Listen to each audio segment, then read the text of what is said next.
August 2025, 28-year-old Matthew Spencer and his silver Hyundai Tucson disappeared without a trace from one of America's busiest motorways. What was surprising was not the disappearance itself, but the fact that thanks to recent searches from his smartphone, rescuers knew the exact location of the disappearance to within a few dozen meters. But that was only the beginning, for the real mystery lay in the digital footprints he left behind. Footprints that pointed not to a tragic accident, but to a chain of events as inexplicable as they were frightening. The air in the Kaibab National Forest in northern Arizona was thick and still, like frozen amber.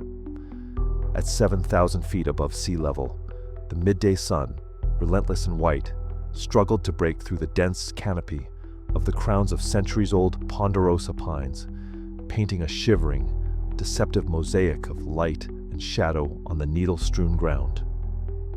In this deafening silence, where even the rustling of the wind in the tall needles seemed like an event, any sound brought in from outside was out of place, almost sacrilegious, especially the sound of slowly approaching, measured footsteps and the short, dry crackle of encrypted radio communication. The search team from the Coconino County Sheriff's Office moved through the woods tactically, almost silently, like a pack of predators on the trail. These men, hardened professionals and dedicated volunteers, are used to places like this. Their jurisdiction, one of the largest in the country, has encompassed ruthless deserts, vertiginous canyons, and endless forests, places where nature takes what never belonged to her with cold ease. But today, there was a different kind of tension in their fine-tuned movements and concentrated faces. They weren't looking for a lost hiker in a brightly colored jacket or the victim of an obvious accident. They were following a digital trail, the cold, ghostly echo of a smartphone signal that had brought them here, to a completely unremarkable piece of land, just a half-mile from the humming ribbon of the I-40 interstate. Their initial assumptions were prosaic and based on hundreds of similar calls. Everyone expected to see the same thing, a silver Hyundai Tucson, perhaps driven clumsily into a ditch, with broken windows, an empty gas tank, or signs of botched repairs. The reality they faced was far more disturbing in its chilling simplicity. At the foot of an old, gigantic pine tree, whose bark resembled the deeply wrinkled skin of an ancient lizard, there was a rucksack. It had not been abandoned in a hurry, nor was it lying in the dust among the bumps and dry branches. It was neatly placed on a soft bed of dry needles, zipped up, as if its owner had stepped away for a moment to admire the view and was about to return for his luggage. The team leader, Lieutenant John Hargrove, a man whose weathered face was as blown out and reliable a map of the area as the ones in his official SUV, stopped a few paces away, raising a hand to stop the others. He'd seen many things in his 20-plus years of service. Desperate signs of the fight for life scratched into the rocks. Camps abandoned in panic terror, bodies mutilated beyond recognition by the elements. But this picture was different. It was quiet, frighteningly orderly, and utterly, fundamentally illogical. A lone, perfectly placed rucksack in the heart of a vast, wild forest. The scene didn't scream of tragedy playing out. It barely whispered of an unsolvable mystery. The context of this strange, almost surreal discovery began to take shape two long weeks before the heavy boots of the rescuers touched the ground. The story of Matthew Spencer, a 28-year-old software engineer from Washington State, was not that of a reckless adventurer. He wasn't climbing peaks, rafting rivers, or exploring the wilderness. He was on his way to a new, carefully planned life. His long journey took him from Las Vegas, a city of neon lights and unfulfilled hopes that he could never love, to Houston, Texas, where a prestigious job with a technology company and a new, spacious home awaited him. For his family, especially for Kara, his twin sister, with whom he shared an almost mystical telepathic bond. It was a welcome, joyous event, the end of a period of uncertainty for Matthew. He was an experienced, methodical driver, accustomed to long, monotonous drives along the vast American highways. He was always on the phone, his messages predictable and regular as clockwork, past Oklahoma City, stopped for petrol in Amarillo. So when his family received a text message from him on the evening of the 5th of August, it caused not alarm, but mild bewilderment. Matthew wrote that he was passing through Cloudcroft, New Mexico. Kara, who knew his route well and had been following him on the map, frowned in surprise.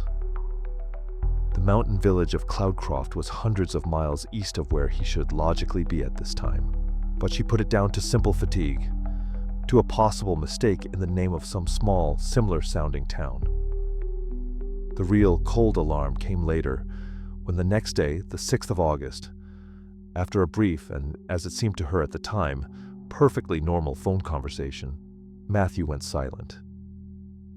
At first, his phone just rang, beep after beep, with no answer. By late afternoon, it began to go straight to voicemail.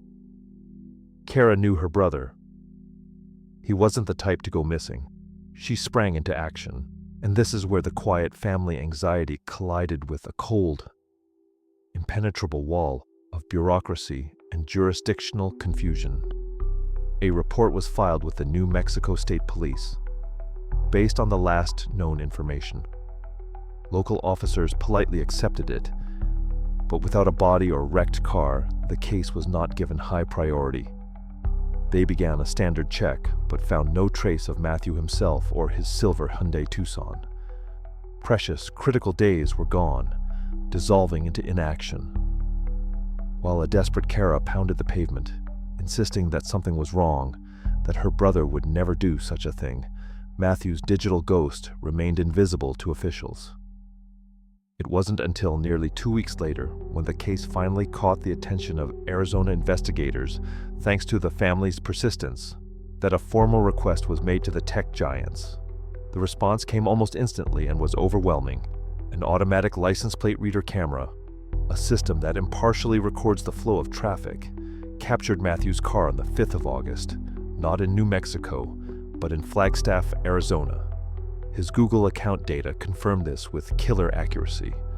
The last searches made on the 6th and 7th of August came from his device, which was here, in this very square of the Kaibab National Forest. The gap between the reality recorded by technology and the message sent by the man was colossal, over 500 miles. The 2-week search was not just in another state. It was in a completely different reality, while the true place of disappearance kept its sinister secret in complete, unspoiled silence. Every tragedy, as we know, begins at the moment when the familiar, predictable course of things gives a barely perceptible crack. For Matthew Spencer, that fateful crack appeared on the perfectly smooth, sun-drenched asphalt of Interstate 140. His last conversation with his sister on the 6th of August had been the epitome of routine, the kind of routine that you only realize the value of when it's irretrievably gone. He talked about the road, complained about the bad coffee at the gas station, talked about the music he was listening to, and shared his plans for his first work week in Houston. There wasn't the slightest shadow of worry or foreboding in his voice. The weather, according to archived data from the National Meteorological Services, was ideal for a long trip. Cloudless skies, a light westerly wind, and a temperature in the neighborhood of a comfortable 80 degrees Fahrenheit. The road he was on was not an abandoned country lane from a horror film.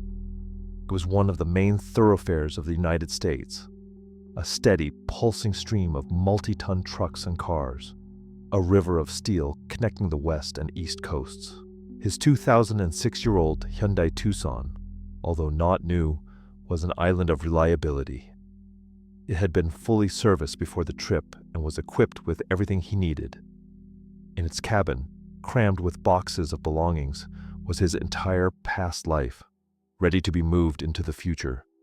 Everything, absolutely everything, indicated that this was going to be another long, slightly tiring, but perfectly safe day on the road. The scenery outside the window changed slowly, hypnotically. Sun-scorched plains smoothly gave way to hills covered with stunted junipers. And then the road began to climb steadily higher, into the coolness and shade of the pine forest. It is a world of majestic, almost primal tranquility, where the horizon seems endless and civilization reminds of itself only by a perfect ribbon of asphalt and rare, lonely roadside cafes. In this illusion of complete control and absolute security, in this lulling atmosphere of predictability, a catastrophe was about to happen. Not loud, not explosive, but quiet, internal and unnoticeable to the passing world. A catastrophe that probably began with a simple, treacherous click under the bonnet, and ended with the complete and utter, inexplicable disappearance of a man and his car from the face of the earth.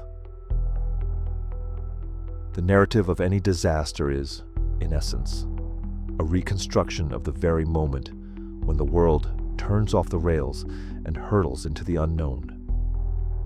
In Matthew Spencer's case, that moment was not marked by an explosion or a cry for help. It was quiet, almost imperceptible, and completely mechanical.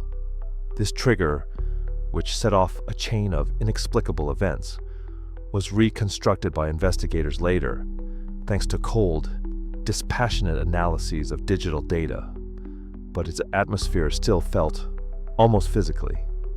Imagine the interior of a car filled with the smell of dust, cardboard, and faint car freshener. Outside the window, the last rays of the August sun are coloring the tops of the pine trees in copper and purple tones. The engine of the Hyundai Tucson is running smoothly, its monotonous humming the only soundtrack to the slowly changing landscape. And then, in this lulling routine, something insignificant happens. The dashboard dims for a moment and the tachometer arrow twitches as if from a convulsion. Matthew probably doesn't even pay attention to it. But that was the first symptom. The real turning point came as dusk fell. Matthew pulled over to the side of the road, perhaps to stretch his legs or to check the navigator. He switched off the engine, and the silence of the forest instantly drifted into the cabin, bringing with it the coolness and smell of pine needles. When he turned the ignition key again, nothing happened. No roar of the starter, no familiar vibration. Only a single, dry, almost contemptuous click from somewhere under the bonnet, followed by complete, dead silence. He tried again, and again. The result was the same. A single click. At that very moment, Matthew Spencer ceased to be a traveler. He became a man in need. It was then that he turned to the only 21st century oracle he had at hand, his smartphone. His first search query was a model of pragmatism and logic. Why won't my Hyundai Tucson of 2006 year start and click? The internet obligingly gave him dozens of possible causes. Dead battery, faulty starter, alternator problems. It was a common, annoying, but solvable problem. But his next inquiry, made a few minutes later, was no longer about mechanics. It was a cry for help in the form of a numeric question. Where am I? In that simple query lay the essence of his tragedy. He faced not one but two failures at once. His car refused to serve him in the physical world, and his own sense of direction betrayed him in the mental world. An ordinary breakdown on the side of a busy motorway has turned into the existential crisis of a lost man trapped in a metal box in the middle of a vast, indifferent forest. The action returns to the present, to the search party standing by a lone rucksack. Lieutenant Hargrove, after a long, tense pause, gives the signal. Two team members, clad in latex gloves, cautiously as if handling an explosive device, approach the find. Every step, every movement is documented on camera. In these cases, the original scene is sacred ground. Any mistake, any overlooked footprint can bury the truth forever under a layer of conjecture. The first rescuer slowly unzips the main compartment of his rucksack. The air fills with the faint smell of fabric, road dust, and something subtly personal. The contents of the rucksack were as disturbingly normal as its location. A change of clothes, neatly folded. A laptop in a protective case. Chargers. Nothing to indicate panic or struggle. In a side pocket, they find a wallet. Inside is a driver's license in the name of Matthew Spencer, several credit cards, and about $300 in cash, untouched. The version of a simple robbery, the simplest and most straightforward, crumbles to dust. Next to the wallet are keys. Not to a car, but to his old flat in Las Vegas, and presumably to his new home in Houston. Keys to the past and the future, found at a point of absolute uncertainty. But the main find, the one that turned this case from strange to downright anomalous, was waiting for them at the very bottom. It was an ordinary, worn tourist map of the states of Arizona and New Mexico. On it, in the eastern part, the very town of Cloudcroft was circled in bold red marker. It was tangible evidence of the very text message that had sent the initial search on a false trail. But that's not what struck Hargrove and his team. A straight, hard, almost aggressive line was drawn from the circled town, crossing the state line and ending deep in the Kaibab National Forest. The terminus of this line, marked with a bold cross, was only a few miles from where they now stood. There was nothing on the map at this location. No roads, no trails, no settlements. Just tightly spaced, curved lines marking the complex mountainous terrain. There was silence in the forest, broken only by the crackle of the radio and the distant rumble of trucks on the highway. Lieutenant Hargrove held the map in his hands, his gloved fingers carefully smoothing the folds. He stared at it for a long moment, unblinking. His face, which usually expressed only professional concentration, had become an impenetrable mask. He didn't say a word, but every rescuer on his team, who had known their commander for years, saw something change in his eyes. The comfortable, logical scenarios, lost, broken, robbery, evaporated before his eyes, leaving behind a cold, ringing emptiness. The map in his hands was not just evidence. It was a manifesto, evidence of an irrational, incomprehensible intent. Matthew wasn't just lost. He was purposefully driving or wanting to get to a point that didn't exist on civilization's maps, following a route laid out from a place he wasn't physically in. This realization spread slowly through the group like the chill of the night. The forest around them, which only an hour ago had just been a difficult area to find, now seemed different. It was as if it were watching them, keeping in its shadow not just a tragedy, but a mystery built on absurdity. Hargrove finally raised his head and looked round at his team. Then he brought the radio to his mouth. His voice was steady when he came on the air, but it didn't have the same old rescuer's confidence. It was the voice of an investigator who had just peered into the abyss. "Base, this is Hargrove. We've got something unusual here. We need forensics, a full complement, and secure a perimeter within a 2-mile radius. Nobody gets in. I repeat, no one." At that moment, everyone realized that the standard operation was over. Something completely different had begun. 3 days passed. 3 long, grueling days, during which dozens of people and vehicles combed the forest square by square.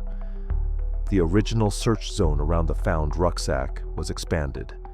Sinologists and dogs traveled dozens of miles, but Matthew's trail ended at the same tree, as if he had simply vanished into thin air.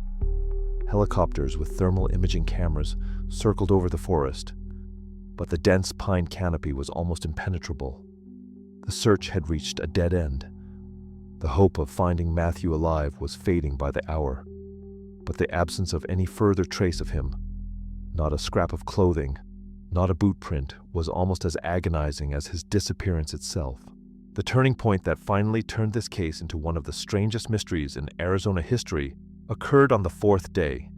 A three-man ground team was methodically checking a remote rocky ridge that was considered an unlikely route for a lost man, but had to be checked by protocol. The place was difficult to access, dotted with sharp volcanic rocks and thorny shrubbery. It was there, on a flat, sun-heated boulder, that one of the rescuers noticed something out of place. It was an object made of plastic and glass, reflecting the sunlight. As they came closer, they froze. A single car headlight was lying on the stone, as if it were on display. It was intact, without a single crack. The expert from the team recognized it immediately. It was a headlight from a Hyundai Tucson, the same model Matthew had. But that wasn't what was most shocking. There were no signs of impact or crash damage on the headlight housing. The mounting bolts had been carefully removed. Someone with the right tools and time had methodically removed it from the car. This find, made several miles from the original point, was an absolute cold nonsense. Why would someone disassemble a missing person's car in the middle of the woods and leave the parts in plain sight? This wasn't the act of a panicked criminal trying to hide evidence. It was like a ritual, a message no one could decipher. The moment news of this discovery reached headquarters by radio, Matthew Spencer's case was no longer just a missing persons case. It moved into the category of those rare, dark cases that poison for decades, because they are based not on a tragic accident, but on a cold, inscrutable human will. The search operation was officially reclassified as a major crime investigation. The FBI office in Phoenix was notified. Now, they weren't just looking for a missing person. Finding a neatly removed headlamp on a lonely ridge acted on the investigation like a defibrillator discharge. Yeah, it didn't just revitalize him. It fundamentally changed his nature.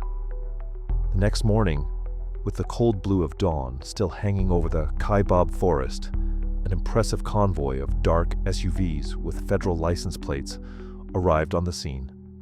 Bringing in the FBI was not just a formality. It meant a complete change in tactics, resources, and most importantly, search philosophy. The woods were no longer just a place where a person was lost. Now it was a potential crime scene stretching over hundreds of square miles, and every square inch of that land could hide a crucial clue. The first order of business was for the Phoenix agents and forensics team, working in tandem with Lieutenant Hargrove's team, to deploy a mobile command post, a complex set of tents and trailers filled with equipment rarely seen in a typical sheriff's office. The scouring tactic, effective for finding a person, was replaced by a forensic site survey.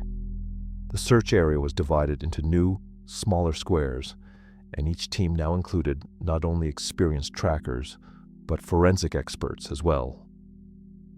Their task was not to look for Matthew Spencer, but for anomalies, tire tracks that didn't match local logging trucks, oil stains, fragments of fabric or plastic, areas of land with freshly disturbed soil. Improvisation became the key to further action. Standard methods had been exhausted, and now the team was forced to think like the criminals they were looking for. Where would you hide a 2-ton vehicle in these woods so it would never be found? This question was heard at every morning briefing. The teams began to deliberately check the most illogical and inaccessible places. Abandoned mining drifts, thick, almost impenetrable juniper thickets, the bottoms of deep ravines and small, overgrown reed ponds scattered throughout the forest. We used metal detectors and even GPR provided by the Geological Service, a device capable of seeing large metal objects underground. Every day turned into hard, methodical work to uncover the secrets that the Earth did not want to give up. As time passed, the investigation fell into an exhausting, almost meditative routine. The days became indistinguishable from each other, merging into a single, endless cycle of hope and disappointment. Dawn a short briefing at the map, on which there were more and more marks and fewer white spots. Then hours of hiking across rugged terrain, monotonous sweeps of metal detectors, intense scrutiny of every bush, every rock. In the evening, return to the camp, analyzing the collected samples, which again and again turned out to be just rubbish left by tourists, and a short, anxious sleep to the sounds of the night forest. The forest itself was transformed from a mere site of action into the main antagonist. It was huge, indifferent, and full of deceptive shadows. Its silence was crushing, and rare sounds, the crack of a branch under the foot of an invisible animal, the distant cry of a jay, made even the most experienced agents flinch. The life of rescuers and investigators became Spartan. Cold nights intense, instant coffee, which no longer invigorated, but only warmed frozen hands, a constant struggle with fatigue and equipment that failed at the most inopportune moments. Tension hung in the air, thick and palpable, like resin on pine bark. There was an unspoken standoff between the locals on Hargrove's team and the FBI agents. The sheriff's men knew the forest like the back of their hands. They could feel it, read it for subtle signs. The agents relied on technology, protocols, and cold data analysis. They worked efficiently, but the forest defied their logic.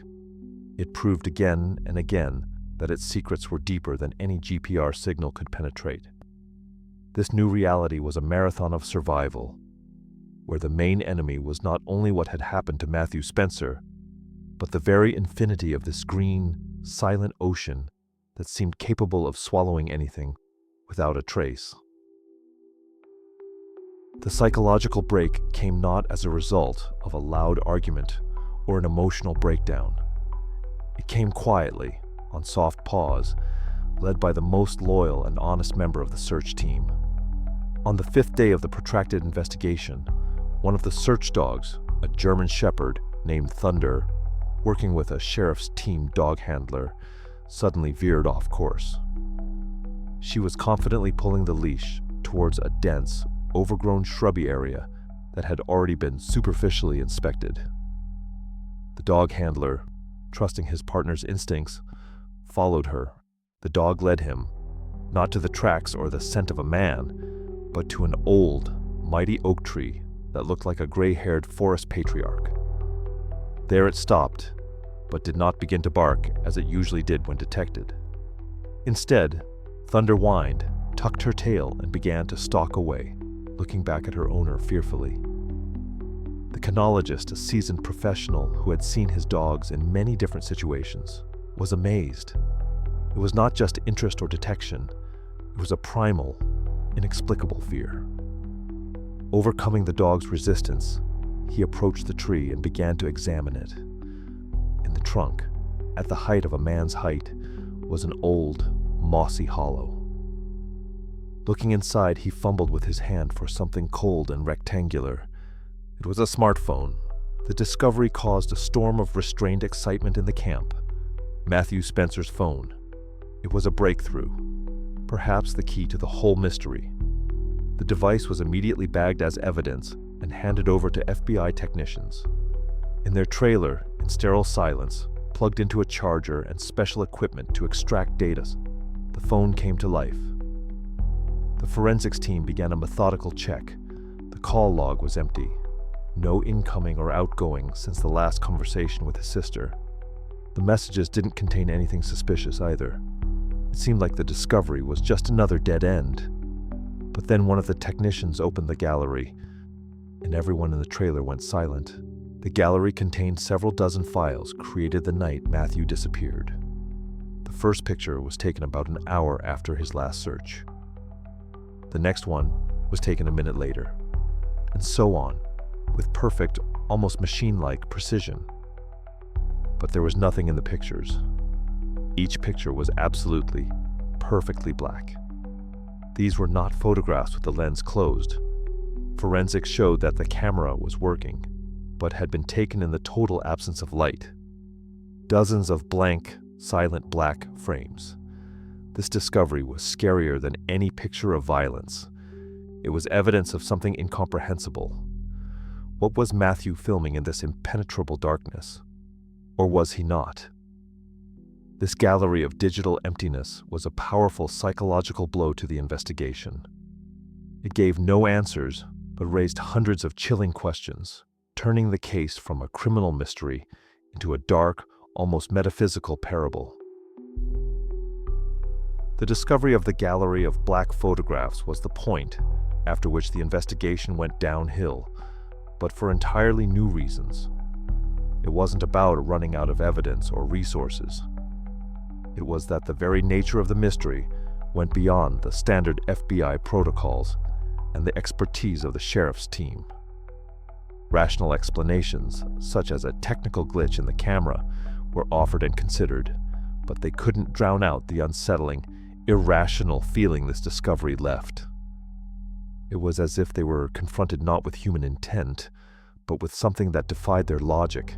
The enthusiasm in the camp was replaced by a quiet, somber concentration. The men continued to do their work, but there was doubt in their eyes. They scoured the forest, but now they were looking not just for clues, but for confirmation that the world still obeyed the laws of physics and common sense. But the forest was silent. The official search began to wind down. There was no stop order, but the intensity had noticeably decreased. Teams became smaller, detour zones more formal.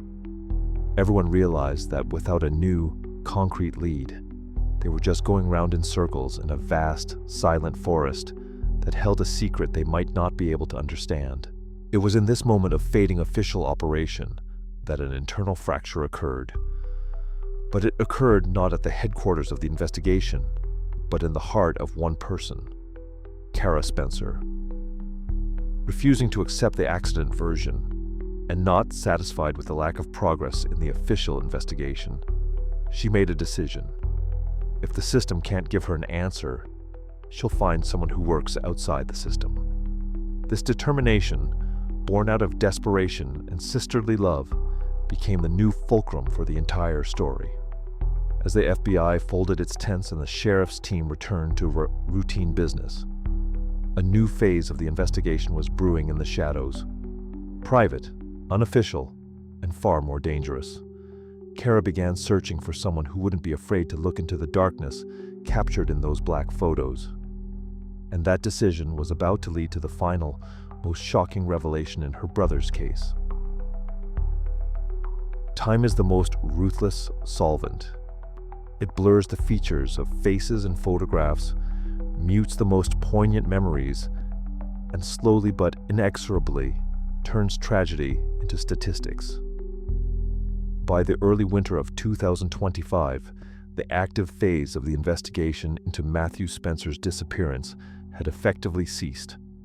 The mobile command post was folded up.